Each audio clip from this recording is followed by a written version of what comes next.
Bonjour. Dans la séquence précédente, nous avons vu quelques caractéristiques d'un couple acide-base, où une caractéristique particulière était la constante d'acidité, Ka, ou le pKa.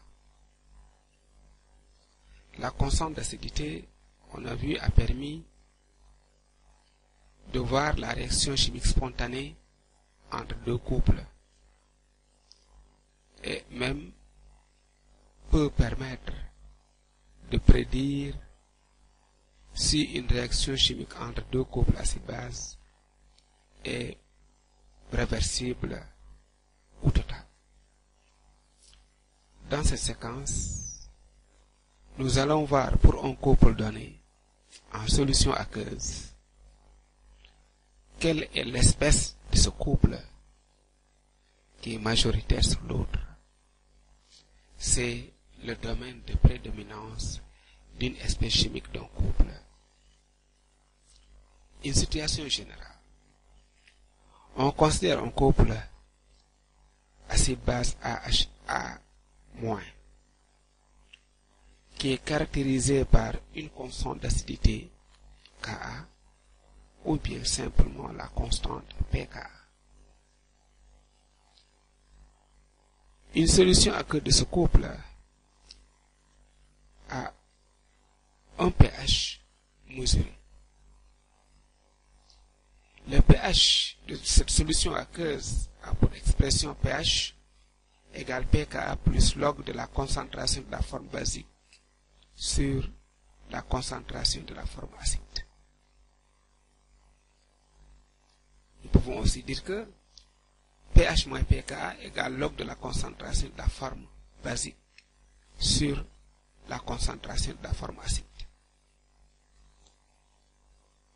Si le pH est inférieur à pKa, nous avons donc log de la concentration de la forme acide nous avons donc log de la concentration de la forme basique sur la concentration de la forme acide, qui sera une valeur négative, soit concentration de la forme basique inférieure à la concentration de la forme acide.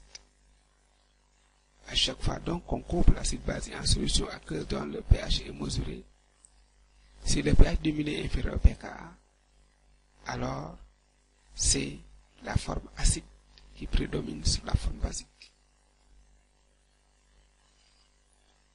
Si le pH du milieu réactionnel est supérieur au pKa, alors la concentration de la forme acide est inférieure à la concentration de la forme basique.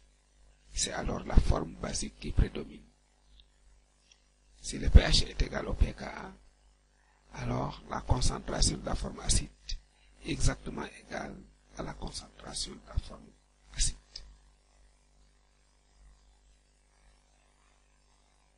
Cas des indicateurs colorés. Un indicateur coloré est un couple acide-base componenté HN-N-. Il est caractérisé par une constante d'acidité Ka ou un pKa.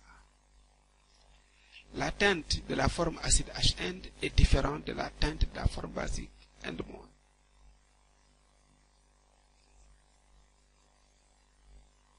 Pour un indicateur coloré dont la concentration de la forme acide est supérieure à 10 fois la concentration de la forme basique,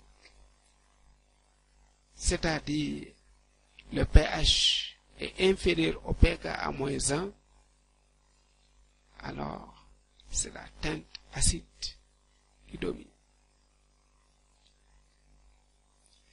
Lorsque la concentration de la forme basique est supérieure à 10 fois la concentration de la forme basique, c'est-à-dire que le pH est supérieur au pKa plus 1, c'est la teinte basique qui prédomine. Lorsque la concentration de la forme basique est égale à la concentration de la forme acide, c'est-à-dire pH égale pKa, alors c'est la teinte sensible aux zones de virage. Les deux teintes, c'est-à-dire la teinte acide et la forme basique, se superposent. un cas particulier, c'est l'hélianthine.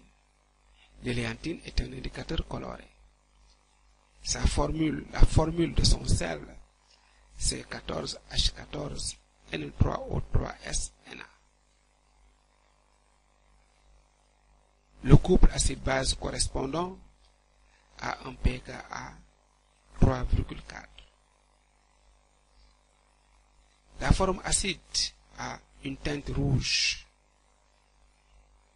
Cette teinte rouge est atteinte lorsque le pH du milieu est alors inférieur au pKa-1, soit 2,4. La teinte basique est jaune.